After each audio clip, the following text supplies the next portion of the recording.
السلام علیکم ورحمۃ اللہ وبرکاتہ۔ عزیز طلباء، آج ہم ہدایہ جلد ثانی سبق نمبر 6 صفحہ نمبر 327 سے شروع کریں گے، جس کی عبارت یہ ہے: قال ولا بأم امرأته التي دخل بابنتها او لم يدخل۔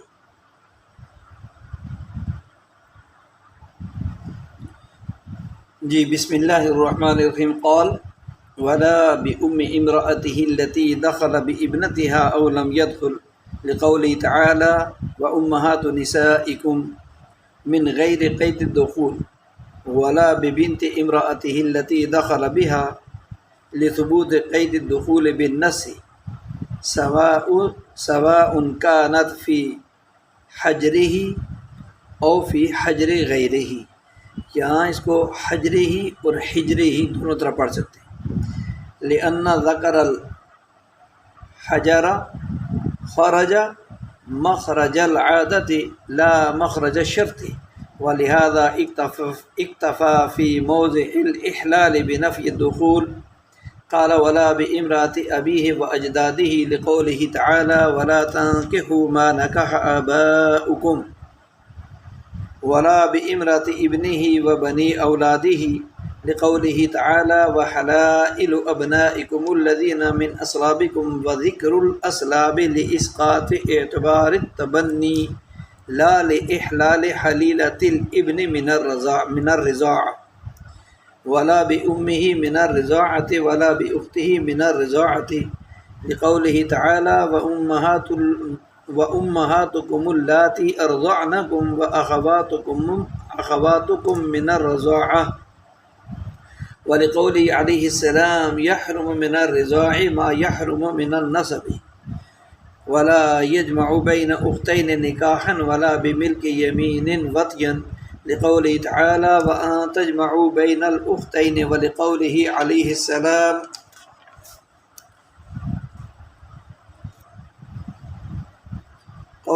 السلام من كان يؤمن بالله واليوم الآخر فلا يجمعن ماءه في رحم أختين۔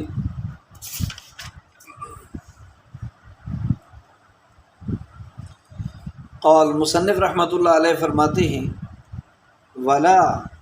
اب یہاں سے محذوف عبارت ہے لا یحل النکاح بامرأته، کیونکہ اوپر نکاح کی بات چل رہی ہے۔ یہاں سے لا یحل للرجل ان یتزوج بامہ،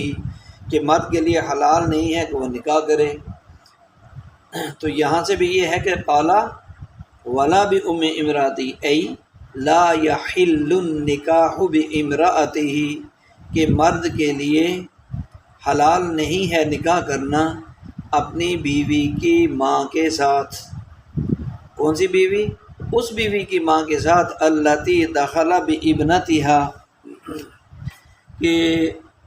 جس کی بیٹی سے اس نے دخول کیا ہو، یعنی صحبت کی ہو، او لم یدخل، یا دخول نہ کیا ہو۔ یہ نکاح کیوں حلال نہیں ہے؟ اس کی دلیل بتا رہے ہیں اللہ تعالیٰ کے ارشاد کی وجہ سے۔ کیا ارشاد ہے؟ وَأُمَّهَاتُ نِسَائِكُمْ، اللہ تعالیٰ کا ارشاد اس ارشاد کی وجہ سے من غیر قید الدخول، دخول کی قید کے بغیر آیا ہے۔ اللہ تعالیٰ کا یہ ارشاد جو ہے یہ کسی جو دخول کی قید کے بغیر ہے، اس لیے فرمایا کہ اپنی بیوی کی ماں سے نکاح کرنا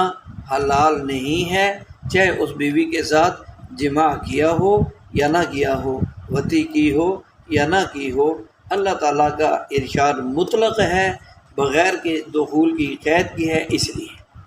ولا ببنت امرأته ولا یحل النکاح ببنت امرأته، اور مرد کے لیے نکاح حلال نہیں ہے اپنی اس بیوی کی بیٹی کے ساتھ التی دخل بها، جس کے ساتھ دخول ہو چکا ہو، یعنی اپنی بیوی کے ساتھ دخول ہو چکا ہے، اس کی بیٹی کے ساتھ نکاح کرنا اس کے لیے حلال نہیں ہے۔ لثبوت قید الدخول بالنص، کہ بیٹی سے نکاح حلال نہیں ہے کہ کیونکہ دخول کی قید نص سے ثابت ہے۔ لثبوت قید الدخول، دخول کی قید کے نص قرآنی کے ذریعے ثابت ہونے کی وجہ سے، سواء کانت فی حجرہ او فی حجر غیری، حجر دونوں طرح پڑھ سکتے ہیں، ہا پر زبر بھی، ہا کے نیچے کسرہ بھی پڑھ سکتے ہیں، دونوں اعراب۔ تو سواء کانت فی حجرہ او فی حجر غیرہ، اس ہی ضمیر کا مرجع رجل ہے جس کے لیے نکاح حلال نہیں، تو چاہے وہ بیٹی اس کی پرورش، حجر بمانا پرورش، چاہے وہ بیٹی اس کی پرورش میں ہو یعنی اس شوہر کی، یا اس کے علاوہ کسی کی پرورش میں ہو۔ دلیل کیا ہے؟ لأن سے دلیل بتا رہے ہیں کہ اپنی اس بیوی کی بیٹی کے ساتھ مرد کے لیے نکاح کرنا حلال نہیں جس بیوی کے ساتھ اس کا دخول یعنی صحبت کر چکا ہو۔ تو لأن ذکر الحجر خرج مخرج العادت لا مخرج الشرط، کیونکہ قرآن کریم میں حجر کا جو تذکرہ ہے وہ عادت کے طور پر ہے نہ کہ شرط کے طور پر۔ ذکر الحجر اس لیے کہ حجر، لفظ حجر جس کا معنی ہے پرورش، پرورش کا ذکر قرآن کریم میں عادت کے طور پر ہے۔ قرآن کریم میں حجر کا تذکرہ عادت کے طور پر ہے، لا مخرج شرط، نہ کہ شرط کے طور پر۔ ولہذا اکتفا فی موضع الاحلال بنفی الدخول، لہذا اسی وجہ سے موضع احلال میں صرف دخول کی نفی پر اکتفا کیا گیا ہے۔ قال ولا بامرۃ ابیہ و اجدادہ، آگے اس عبارت کو سمجھنے سے پہلے ہم یہ پہلے والی عبارت کا اس قالا سے لے کر یہاں تک اس کا مطلب سمجھ لیتے ہیں کہ یہاں پر چونکہ اس عبارت کا تعلق حرمت مساہرت سے ہے، یعنی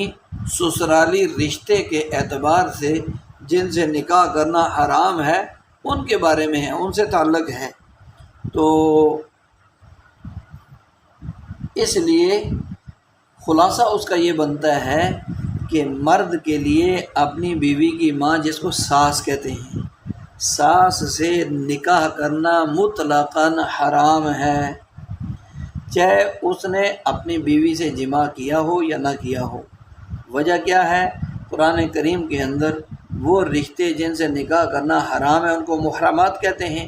تو محرمات کو بیان کرتے وقت ساس کی حرمت کو مطلق طور پر اللہ تعالیٰ نے بیان کرتے ہوئے صرف یہ فرمایا امہات نسائکم،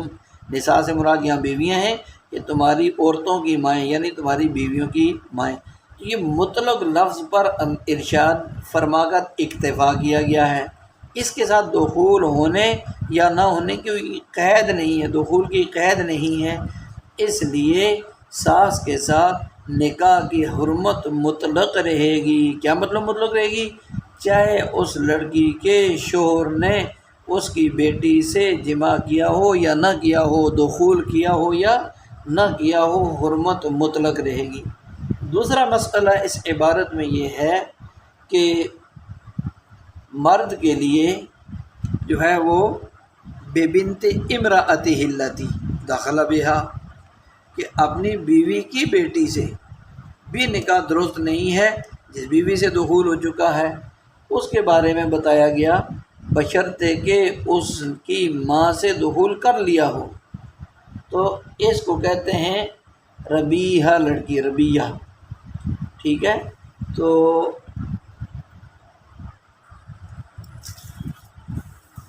یہ ربیہ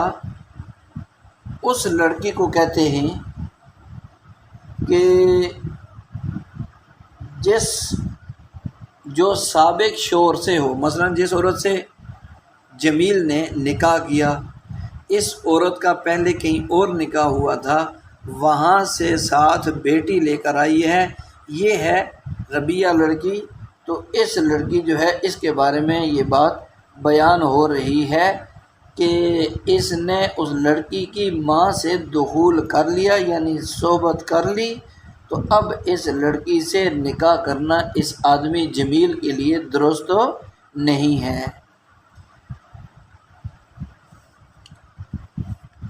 پھر اب اگر دخول نہیں کیا تو اس صورت میں اس لڑکی کے ساتھ اس آدمی کا نکاح درست ہو جائے گا جس آدمی نے اس لڑکی کی ماں کے ساتھ نکاح کیا ہوا ہے۔ لیکن اگر دخول ہو گیا تو پھر جو ہے اس ربیہ لڑکی سے، یعنی جو اس کی بیوی دوسرے کسی خاوند کے نکاح میں ہوتے ہوئے لڑکی ہوئی، اس لڑکی کو ساتھ لائی ہے، تو اب اس سے نکاح نہیں ہوگا دخول کی صورت میں۔ اگر اس لڑکی کی ماں سے دخول ہو چکا تو پھر اب نکاح نہیں ہوگا، دخول نہیں کیا تو نکاح ہو سکتا ہے۔ کیوں؟ قرآن کریم میں ربیہ لڑکی یعنی جو اس شوہر کی بیوی دوسرے شوہر سے، سابق شوہر سے بچی کو لے کر آئی ہے، اس کا حکم بیان کرتے ہوئے اس کی ماں کو دخول کے ساتھ مقید کر دیا ہے۔ اللہ تعالیٰ کا ارشاد وَرَبَائِبُكُمُ اللَّاتِي فِي حُجُورِكُم مِّن نِّسَائِكُمْ اللَّاتِي دَخَلْتُم بِهِنَّ۔ اس آیت کے تحت جب نص قرآنی میں یہ حکم دخول کی قید کے ساتھ کہ دخلتم بہن، کہ تم ان کے ساتھ دخول کر چکے ہو یعنی صحبت کر چکے ہو، تو یہ حکم چونکہ دخول کے ساتھ مقید ہے تو یہاں جب دخول پایا جائے گا وہاں نکاح حرام ہوگا، جہاں دخول نہیں پایا جائے گا وہاں نکاح بھی حرام نہیں ہوگا۔ آگے ہے سواء کانت فی حجرہ او فی حجر غیرہ، فی حجرہ او فی حجر غیرہ، دونوں طرح اعراب پڑھ سکتے ہیں۔ تو یہ اس میں یہاں یہ بتانا چاہتے ہیں کہ قرآن کریم نے جس طرح رہیبہ لڑکی کے مسئلے کو دخول کے ساتھ مقید بیان فرمایا، اسی طرح اس کے شوہر ہی کی پرورش میں ہونے کو بھی مقید بیان کر دیا کہ وہ لڑکی اس شوہر کی پرورش میں ہونے کو بھی مقید بیان کیا، مگر اس کے باوجود حرمت نکاح میں صرف دخول کی قید کا اعتبار کیا جائے گا، قید حجر یعنی اس کی پرورش میں ہونے نہ ہونے کا اعتبار نہیں ہوگا۔ کیا مطلب ہوا؟ مطلب یہ ہوا کہ اگر جمیلہ عورت کے شوہر نے جو ہے زینب بچی ہے، جمیلہ اس کی ماں ہے، شوہر نے زینب کی ماں جمیلہ سے دخول نہیں کیا تو مطلقاً جو ہے وہ جمیلہ سے نکاح، زینب سے نکاح درست ہے، چاہے وہ اس کی پرورش میں ہو یا کسی اور کی پرورش میں ہو وہ زینب۔ ایسا کیوں ہے؟ یہاں پر اس کا جواب یہ بنتا ہے کہ حجر کی قید یہ قید اتفاقی ہے، قید احترازی نہیں، محض قید اتفاقی ہے، ایسی قید نہیں ہے کہ جو نکاح میں رکاوٹ بنے۔ اور چونکہ عام طور پر پہلے شوہر کی اولاد بھی دوسرے شوہر کے ہی زیر پرورش رہتی ہے، اس لیے عادتاً اس کا تذکرہ کیا گیا ہے یہاں۔ اور جو چیز عرف میں عام پائی جاتی ہے، یعنی لوگوں میں ایک چیز پائی جاتی ہے عادتاً جو مقید ہوتی ہے، اس سے کوئی حکم مقید نہیں ہوتا، یعنی وہ چیز کسی حکم کے عمل کرنے یا نہ کرنے میں قید نہیں بن جاتی۔ تو یہی وجہ ہے کہ اللہ تعالیٰ نے نکاح کے حلال ہونے کے بیان میں صرف دخول کی قید کا اعتبار فرمایا ہے، قید حجر کا وہاں کوئی تذکرہ ہی نہیں ہے۔ اس لیے فرماتے ہیں کہ فَإِن لَّمْ تَكُونُوا دَخَلْتُم بِهِنَّ فَلَا جُنَاحَ عَلَيْكُمْ، اگر تم نے ان کے ساتھ دخول یعنی وطی نہیں کی تو تم پر کوئی گناہ بھی نہیں ہے، یعنی ان کے ساتھ نکاح کرنے میں۔ اگر دخول کی نفی کے ساتھ ساتھ یہ حجر یعنی پرورش میں ہونے کی بھی نفی ہو جاتی اور یہ شرط لگائی جاتی کہ شرط یہ ہے کہ اس شوہر کی پرورش میں وہ بچی نہ ہو، اس کی بیوی کی وہ بیٹی جو دوسرے کسی خاوند سے لے کر آئی ہے، تو پھر دخلتم بہن کے بعد وَلَسْنَ فِي حُجُورِكُمْ کا اضافہ بھی ہوتا، مگر اس آیت میں اس اضافے کا نہ ہونا، وَلَسْنَ فِي حُجُورِكُمْ کا نہ پایا جانا، یہ اس بات کی واضح دلیل ہے، روشن دلیل ہے کہ یہاں حجر کی قید محض قید اتفاقی ہے، عرفی ہے، قید اعتراضی نہیں، یعنی نکاح میں یہ جو ہے یہ قید رکاوٹ نہیں بن سکتی۔ آگے قال والا بامراۃ ابیہ و اجدادہ، مصنف رحمۃ اللہ علیہ فرماتے ہیں کہ لا یحل، یہاں بھی محذوف عبارت لا یحل النکاح، کہ نکاح کرنا حلال نہیں ہے اپنے باپ دادوں، اپنے آباء و اجداد کی بیوی سے نکاح کرنا بھی حلال نہیں ہے۔ دلیل کیا ہے؟ اللہ تعالیٰ کا ارشاد وَلَا تَنْكِحُوا مَا نَكَحَ آبَاؤُكُمْ، کہ تم نکاح نہ کرو ان عورتوں سے، ماں موصولہ ہے کہ جن سے نکاح ماضی کا صیغہ ہے، نکاح کر لیا تمہارے آباء و اجداد نے، ان سے نکاح کرنا حلال نہیں ہے۔ ولا بامرأۃ ابی، یہاں بھی محذوف عبارت ہے لا یحل النکاح بامرأۃ ابنہ و بنی اولادہ، اور اپنے بیٹے کی بیوی اور اپنی اولادوں بنی اولادہ، تو یہاں پر کیا ہے کہ اپنے بیٹے اور پوتوں کی بیویوں سے بھی نکاح کرنا حلال نہیں ہے۔ اپنے بیٹے کی بیوی اور پوتے کی بیوی، ان سے بھی نکاح کرنا حلال نہیں ہے۔ اللہ تعالیٰ کے ارشاد کی وجہ سے وَحَلَائِلُ أَبْنَائِكُمُ الَّذِينَ مِنْ أَصْلَابِكُمْ، کہ اللہ تعالیٰ کا ارشاد ہے کہ تمہارے ان بیٹوں کی بیویاں جو تمہاری پشت سے ہیں، تمہارے وہ بیٹے الذین جو تمہاری صلب کی جمع اسلاب تمہاری پشتوں سے ہیں، یعنی تمہارے نطفے کی پیداوار، تو ان کی بیویاں حلائل، حلیلت ان کی جمع ہے، عورت کو کہتے ہیں، کسی کی بیوی کو کہتے ہیں، تو یہ تو اور تمہارے ان بیٹوں کی بیویاں جو بیٹے تمہاری پشتوں سے ہیں، یعنی تمہارے حقیقی بیٹے ہیں، ان کی بیویوں سے بھی نکاح تمہارے لیے حلال نہیں ہے، یعنی وہ بیویاں بھی تم پر حرام ہیں۔ وَذِكْرُ الْأَصْلَابِ، یہ صلب کی جمع اسلاب، تو اور اسلاب کا ذکر کرنا، یہ لإسقاط اعتبار تبنی،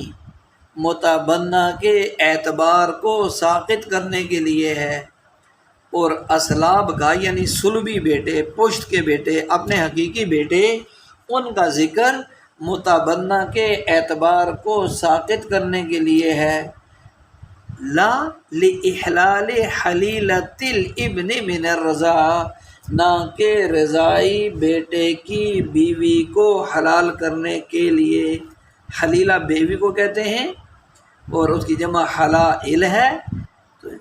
یہ اسلاب کا ذکر کرنا یہ اس وجہ سے ہے تاکہ متبنہ ساقط ہو جائے۔ متبنہ منہ بولے بیٹے کو کہتے ہیں، جس کو منہ مانگا بھی کہتے ہیں۔ کسی کی اولاد نہ ہو، وہ کسی دوسرے رشتہ دار سے کوئی بیٹا مانگتے ہیں کہ ہمیں بچہ دے دو، اس کو کہتے ہیں متبنہ، منہ بولا بیٹا۔ تو اس کو ساقط کرنے کے لیے ہے اس حکم سے، نہ کہ رضاعی بیٹے کی بیوی کو حلال کرنے کے لیے۔ اس کا یہ مطلب نہیں ہوگا کہ رضاعی بیٹا یعنی جس کو دودھ پلایا تھا وہ اس کا رضاعی بیٹا بن گیا، تو اب جو ہے اس کی بیوی نے، اب رضاعی بیٹے کی بیوی اس شوہر کے لیے حلال ہو جائے، اس کو حلال کرنے کے لیے یہ نہیں ہے، اس کو جو ہے اس کے لیے نہیں۔ ولا بأمہ ولا یحل النکاح بأمہ من الرضاعۃ ولا بأختہ من الرضاعہ، اور نکاح کرنا حلال نہیں ہے مرد کے لیے بأمہ من الرضاعہ، اپنی رضاعی ماں اور اپنے رضاعی بہن سے۔ اپنی رضاعی ماں اور رضاعی بہن یعنی دودھ کے رشتے سے جو ماں بنی ہے اس کا بھی، یعنی اپنی ماں کا نہیں، دوسرے کا دودھ پی لیا، اب جس کا دودھ پیا وہ اس کی رضاعی ماں بن گئی، اس کی بیٹیاں رضاعی بہن بن گئی، یا دوسری جو ہے کیا نام ہے، دودھ پیا اس نے اور کسی اور کی بیٹی نے جو ہے وہ ایک عورت کا دودھ پیا تو رضاعی بہن بھائی بن گئے، تو لہذا فرمایا کہ رضاعی ماں سے، رضاعی بہن سے نکاح کرنا مرد کے لیے حلال نہیں ہے۔ لقوله تعالی، اللہ تعالیٰ کے اس ارشاد کی وجہ سے وَأُمَّهَاتُكُمُ اللَّاتِي أَرْضَعْنَكُمْ وَأَخَوَاتُكُمْ مِنَ الرَّضَاعَةِ، اور تمہاری وہ مائیں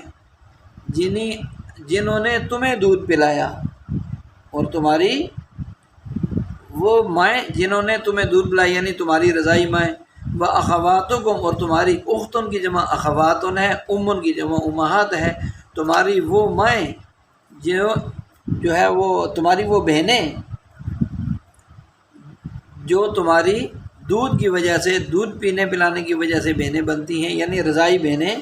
تو وہ بھی تم پر کیا ہے، حرام ہیں۔ اور دوسری دلیل وَلِقَوْلِ علیہ السلام، اور نبی علیہ السلام کے اس ارشاد کی وجہ سے یحرم من الرضاع ما یحرم من النسب، کہ رضاعت یعنی دودھ پینے پلانے کی وجہ سے، رضاعت کی وجہ سے وہ سب رشتے حرام ہو جاتے ہیں جو نسب کی وجہ سے حرام ہیں، یعنی جو چیزیں نسب کی وجہ سے حرام ہیں وہ رضاعت کی وجہ سے بھی حرام ہیں۔ اتنی عبارت کا مطلب ہم سمجھ لیتے ہیں، پھر اس کے بعد آگے انشاءاللہ چلیں گے۔ اس عبارت میں کئی مسائل ہیں۔ پہلا مسئلہ تو یہ ہے کہ انسان کے لیے اپنے باپ، دادا، نانا کی منکوحہ یعنی جو ان کے نکاح میں عورتیں ہیں، دوسرے لفظوں میں اس کو یوں کہہ دیں کہ اپنی ماں، اپنی دادی، اپنی نانی وغیرہ سے نکاح کرنا حرام ہے، کیونکہ قرآن کریم میں اللہ تعالیٰ نے وَلَا تَنْكِحُوا مَا نَكَحَ آبَاؤُكُم میں اس حرمت پر پابندی لگا، جو ہے حرمت کو پکا قرار دے دیا کہ ان تمام سے نکاح کرنا حرام ہے۔ اور اگرچہ صراحتاً اجداد کا تذکرہ نہیں ہے قرآن کریم میں، مگر منکوحہ ہے جد یعنی دادا کی منکوحہ، یہ جو ہے یا تو جد کے اصل ہونے کی وجہ سے حرام ہے یا پھر اجماع امت کی وجہ سے حرام ہے، کیونکہ اب کے معنی لغوی اعتبار سے جو ہے وہ اب میں سب آ جاتے ہیں، دادا بھی آ جاتا ہے، اس لیے یا پھر اجماع امت کی وجہ سے اپنی ماں، دادی، نانی وغیرہ سے نکاح حرام ہے۔ بہرحال وہ حرام ہے ان سے نکاح کرنا، اور اس میں حلال ہونے کی گنجائش کوئی نہیں ہے۔ کوئی آدمی کہے کہ مجھے گنجائش مل جائے کہ ان میں سے کسی سے نکاح کر لوں، تو ایسا نہیں۔ دوسرا مسئلہ اس مذکورہ عبارت میں وہ یہ ہے کہ اپنے بیٹے کی بیوی یعنی جس کو کہتے ہیں بہو، اور اپنے پوتے کی بیوی یعنی جسے کہتے ہیں بیٹے کی بہو، اپنی ذاتی بہو سے نکاح کرنا بھی حرام ہے، اور بیٹے کی بہو سے بھی نکاح کرنا حرام اور ناجائز ہے، جس کو قرآن کریم میں اس انداز میں بیان کیا گیا وَحَلَائِلُ أَبْنَائِكُمْ، اس آیت کے حصے سے ان کے ساتھ نکاح کی حرمت کو اللہ تعالیٰ نے خود واضح فرما دیا۔ آگے ہے اسلاب کا ذکر کہ وَحَلَائِلُ أَبْنَائِكُمُ الَّذِينَ مِنْ أَصْلَابِكُمْ، یہاں پر ایک اعتراض بنتا ہے کہ بہو کی حرمت کو تو قرآن کریم نے اس کے حقیقی صلبی بیٹا، صلبی اس بیٹے کو کہتے ہیں حقیقی جو بیٹا ہو، ماں باپ ایک ہو، تو اس بیٹے کی بیوی ہونے کے ساتھ مقید کیا ہے، اور چونکہ پوتے کی جو بیوی ہے یعنی بیٹے کی بہو وہ صلبی بیٹے کی بہو تو نہیں ہوتی، اسی طرح رضاعی بیٹے کی بیوی بھی صلبی بیٹے کی بیوی نہیں ہوتی، اس لیے انہیں تو اس حکم میں نہیں داخل ہونا چاہیے، حالانکہ آپ تقویٰ کا اعلیٰ نمونہ پیش کر کے انہیں بھی حرام قرار دیتے ہیں۔ کیا وجہ؟ تو اس کے جواب میں فرماتے ہیں کہ آیت میں اسلاب کا جو تذکرہ ہے وہ صرف متبنہ یعنی منہ بولے بیٹے کو ساقط کرنے یعنی خارج کرنے کے لیے کہ وہ اس حکم کے اندر شامل نہیں ہوتا، لاسقاط اعتبار تبنی، اور یعنی متبنہ بیٹا جو منہ بولا بیٹا اس کی بیوی اس حکم میں داخل نہیں ہے، یعنی اس سے نکاح کرنا حرام نہیں ہے بلکہ نکاح کرنا درست اور حلال ہے، جیسے کہ نبی علیہ السلام کا اپنا عمل بھی اس بات پر گواہ ہے کہ ان کے بیٹے تھے منہ بولے بیٹے حضرت زید بن حارثہ رضی اللہ تعالیٰ عنہ، ان کی زید رضی اللہ عنہ کی بیوی حضرت زینب رضی اللہ عنہ ہیں، ان سے آپ علیہ السلام نے نکاح فرمایا تھا۔ اب پوتے کی بیوی اس کا اس میں داخل ہونا اس وجہ سے ہے کہ آیت میں ابنا سے فرو مراد ہے، اور جس طرح ابن فرو میں داخل ہے اسی طرح قاعدے کے تحت ابن الابن یعنی بیٹے کا بیٹا بھی اس میں داخل ہے، اور چونکہ زوجۃ الابن یعنی بیٹے کی بیوی باپ پر حرام ہے، لہذا زوجۃ ابن الابن کہ بیٹے کی بہو بھی پھر اس باپ پر حرام ہی ہوگی۔ یا یوں کہیں کہ زوجۃ ابن الابن کی حرمت اجماع امت سے ثابت ہے، اس طرح بھی کہہ سکتے ہیں، اور اس طرح ابن کے ضمن میں بھی کہہ سکتے ہیں۔ اس کو ذرا توجہ سے سمجھنے کی ضرورت ہوگی، انشاءاللہ تعالی سمجھ میں آ جائے گا۔ اگلی بات جو بتائی ہے وہ یہ بتائی کہ تیسرا مسئلہ رضاعی بیٹے کی بیوی کا حرام ہونا حدیث پاک میں یحرم من الرضاع ما یحرم من النسب سے ثابت ہے، حدیث سے کہ رضاعت سے یعنی دودھ پینے پلانے سے بھی وہ چیزیں حرام ہو جاتی ہیں جو نسب سے حرام ہوتی ہیں، لہٰذا اس کو یہاں اس پر کوئی اعتراض بننے کی کوئی وجہ ہی نہیں پائی جاتی، صرف سمجھنے کی ضرورت ہے۔ تیسرا جو مسئلہ رضاعی ماں اور رضاعی بہن دونوں سے نکاح حرام اور ناجائز ہے، تو ان دونوں کی حرمت قرآن و حدیث دونوں سے ثابت ہے۔ قرآن میں وَأُمَّهَاتُكُمُ اللَّاتِي أَرْضَعْنَكُمْ وَأَخَوَاتُكُمْ مِنَ الرِّضَاعَةِ دونوں کا نام آ گیا۔ ایسی حدیث پاک میں مضمون آیا کہ ان کی حرمت اور جو ہے حرمت وہ حلال نہ ہونے کا اشارہ دیتی ہے، جواز دیتی ہے، کہ نبی علیہ السلام نے فرمایا یحرم من الرضاع ما یحرم من النسب، تو جو رشتے رضاعت کی وجہ سے حرام ہیں وہ نسب کی وجہ سے بھی حرام ہیں۔ آج کا ہمارا سبق یہاں تک مکمل ہوا۔ اللہ تعالیٰ سے دعا ہے کہ اللہ تعالیٰ ہمیں اس کو صحیح طریقے سے سیکھنے سمجھنے عمل کی توفیق دے۔ بس سبق سے پہلے ہم اللہ سے دعا بھی مانگیں، رب اشرح لی صدری ویسر لی امری، اور دوسرا یہ ہے کہ اللہ سے یہ دعا مانگیں، یا اللہ ان اسباق کو آپ کو راضی کرنے کے لیے، اس پر عمل کرنے، پوری دنیا تک پہنچانے کے لیے سیکھ رہی ہوں، اپنے فضل سے ان اسباق کا سیکھنا، سمجھنا، عمل کرنا، دوسروں تک پہنچانا ایسے آسان فرما جیسے آپ علیہ السلام اور صحابہ کے لیے پوری دنیا میں دین اور دین کے احکامات کو پہنچانا آسان فرمایا۔ ہر سبق سے پہلے کوشش کریں دعا مانگ کے ہم سبق میں بیٹھیں، سبق کو سمجھیں، ایسے ہی سمجھیں کہ جیسے استاد کے سامنے سبق ہو رہا ہے کلاس میں، تو اس طرح پوری توجہ کے ساتھ، دھیان کے ساتھ اللہ سے مانگ کر سبق کو سمجھنے کی کوشش کریں گے تو اللہ تعالیٰ ہماری مدد فرمائیں گے۔ دعا ہے کہ اللہ تعالیٰ ان تمام اسباق کو سیکھنے، سمجھنے، عمل کرنے اور پوری دنیا تک لے جانے کی توفیق اور قبولیت آپ علیہ السلام، صحابہ کرام، ازواج مطہرات کی طرح ہمیں نصیب فرمائے، اور اللہ ہمارے علم و عمل میں آپ صلی اللہ علیہ وسلم صحابہ والی برکتوں سے مالا مال فرمائے۔ وآخر دعوانا الحمد للہ رب العالمین۔ السلام علیکم ورحمۃ اللہ وبرکاتہ۔